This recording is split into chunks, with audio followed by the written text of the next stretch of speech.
Hello there, DMLer. Are you ready for some furry news? Well, I'm not actually going to go through this today, but do be aware that they did announce that we would be hearing more about these furry dragons sometime soon this week. So, will we find out what their names are, what they look like, and exactly how this event is going to play out? Hopefully. So this was just my reminder to be aware of that happening. But, anyway, on to why we are actually here today. It is to hatch two new dragons, one of them being a divine. Which I'm sure quite a lot of people over the month ended up hatching this dragon in particular before now, but since I saved everything up till the end, here we have Horus! Horus, baby! Now, Horus is an interesting design, and it's got the little toilet on its head. The problem with Horus, and this is the reason why I didn't recommend it to anyone, is that the elements of wind plus shadow are just really, really bad. At least for current meta, because you have to remember that whenever I recommend elements and things like that, it's mainly based around dungeon meta, because the entire game basically revolves around the dungeon at the moment. But that may change now that we have the final Divine Fest event over. But the Horus Dragon, hatchling of the Isis and Osiris dragons, shepherds the sun and moon across the sky as it flies high over the horizon. Its job would be easier if not for its greatest rival, the Seth Dragon.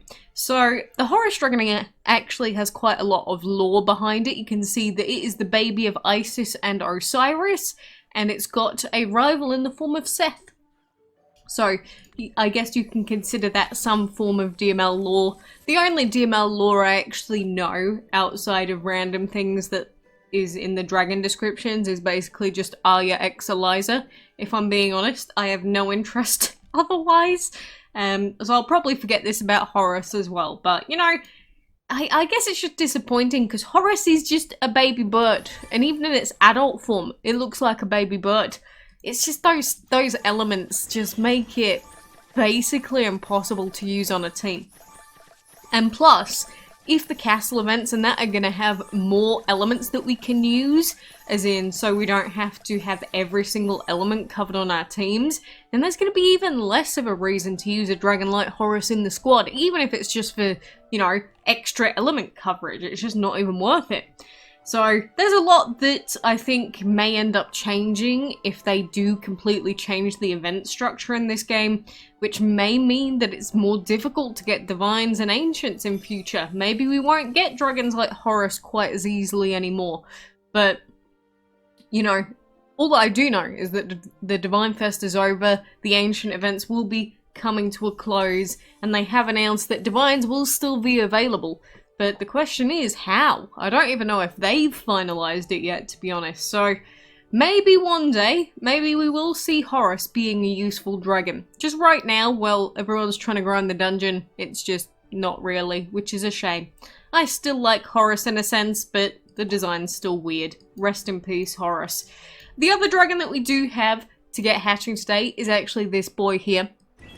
And we did breed him day one. This is, of course, Melvin, who is part of the yearly Doppelganger collection. And, I don't know, he's just got a weird design. It's like his entire head is just like a black skull. Very strange indeed. But Melvin here is another dragon that actually has some questionable elements. So, overall, we're hatching two pretty bad dungeon dragons today. Not that it really matters, but how odd! A dragon that looks just like Melvin. It's no coincidence that this Melvin dragon seems a little too attached to its trainer, but perhaps with proper training, it will learn to trust itself. Ah, that's a wholesome little comment there. Yeah, trust yourself, Melvin. Bean the Melvin. Or I should say Melvin the Bean. It could be either. Bean the Melvin. Yeah, I kind of like it, to be honest. But yeah, Melvin has no use whatsoever apart from just that Doppelganger collection, unfortunately for him. Even if the meta did change, I can't see a legendary with Metal and Plant having any use. So yeah, he's kind of a whatever dragon. We can enjoy him in all of his fandangled adult dragon glory, and then I'll probably never look at him ever again. Just DML things. I think I need to start that as a hashtag just DML things when it comes to, you know, just hatching dragons and leaving them to rot forever in their habitats, never to be seen again. But, hey, it is the way that it is. Of course, the other thing that we've got going on this week, we do have Sail Whale, where you can buy some of those chest dragons, and a piece of Anubis for 300 gems, which is super not worth it, by the way. Never do this, that would be terrible.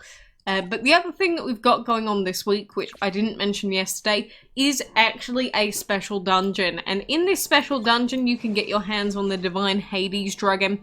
And the thing about HADES, even though his shadow isn't ideal, he's got a decent amount of attack because of the shadow element, which means that he's got an okay shield.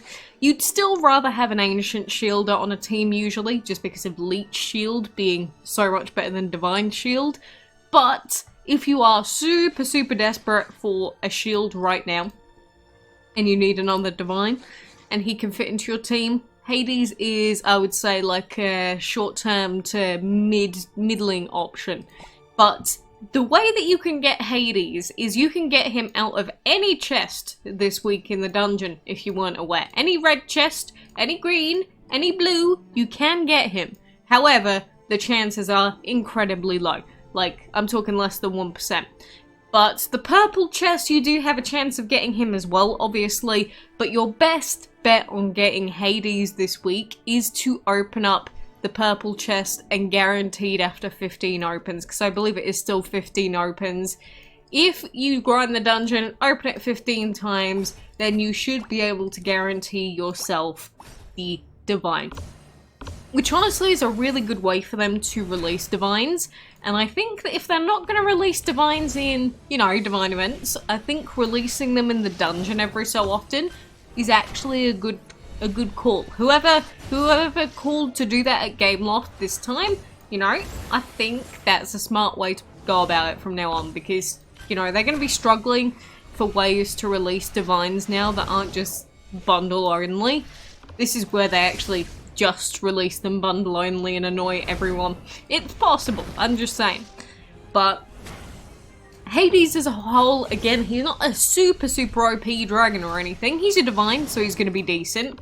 But compared to an Ancient Shielder, like I said, he's not really comparable. So I don't mind them releasing, you know, mediocre Divines in things like the dungeon, where it's not too difficult, and if you just save your gems, then you're basically guaranteed it. I don't know, I feel like the Divines in general need to be released more often, not less often, because although the Divines have been easy to get for the most part from these events, like, I'm not denying that, at the same time, it just takes forever to get dragons as a whole, and it's not like you can use 15 Divine dragons because you just won't have the resources for it. So I don't see what the issue is with re-releasing some of the old ones a little bit more often than they have. Same goes for just regular legendaries and everything else as well. I don't know why they consider them to be so exclusive, especially when they're rival collecting mobile games. Don't do that.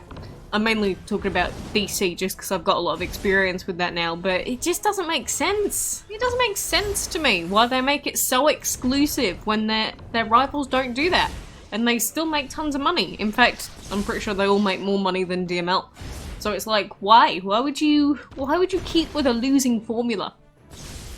But hey, we'll see what happens in terms of the Divine events. And now we've got this special pet event coming up. So we'll see if anything super special happens in regards to that as well.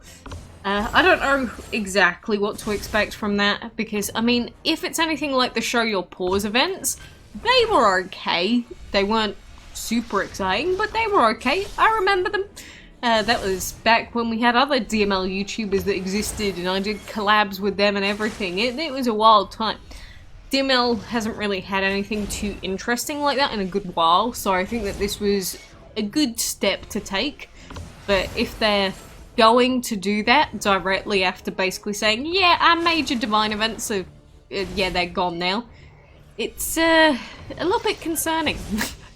You know what I mean? It's like they've just announced that their main events that get people excited are coming to an end, and then they're like, hey, let's introduce all these new players to the game from these random pet people. Like, you kind of need to give them a reason to stick around and not just go, hey, play the game. Like, that's not really gonna work, especially when they could just play like Monster Legends or something. But anyway, I guess that's my mini take on it for now. Again, I don't want to comment too much on things before we actually see the new events and see how it plays out, and also the new Divine events. But I have my reservations, put it that way. Also, I did manage to breed Spellwork, which is the current Dragon of the Week, and I don't actually have it yet because the other times it was released, I never actually got it. So, another new dragon to add to our collection. Feels good, man. Feels so good, man. You know, it's quite rare for me to get new dragons, all things considered, because, again, I don't pay to win anymore. In fact, we'll be coming up on many, many months since the last time I spent soon.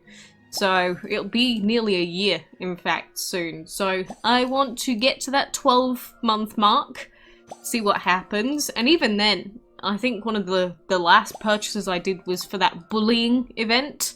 Like, the anti-bullying thing with that dragon in it. So, does that really count? I guess it does, but, you know, whatever. Call me pay to win, see if I care. Silly DMLer. Actually, I don't want to put you in there. Why would I put you in there? Sell. We don't need you here. But anyway, I guess for now the only thing that we'll do is probably breeding den regular breeding. So maybe dust plus fire / lava plus wind just for the Dragon Master Pass. Because if you are ever wondering what the best combination was to finish off your Dragon Master Pass every month, it's actually to do this combo with, again, dust plus fire or fire plus wind. Oh my god. Lava plus wind. Fire plus wind. No, don't do that. Dust plus fire or lava plus wind, because the reason is you've got a lot of short timers, and then you've still got the opportunity to breed dragons like Elephant and Harpy, which are epics, which will give you a lot of bonus points. So that's why these are the best combinations that you can use, either of those. I think one's slightly better than the other, but they're not too different. But, you know, I guess that's all that we'll do for now. But again, I am mainly keeping my eyes out for the pet event stuff that's happening. Furry bait event on its way, and they did say this week. So, very curious to see what they're going to announce very soon. Maybe they'll announce it tomorrow or Friday, possibly Friday. We'll see. We'll see. But anyway, for now, I'm going to skedaddle. So, best of luck, and I hope that you have a fabtabulous day or evening.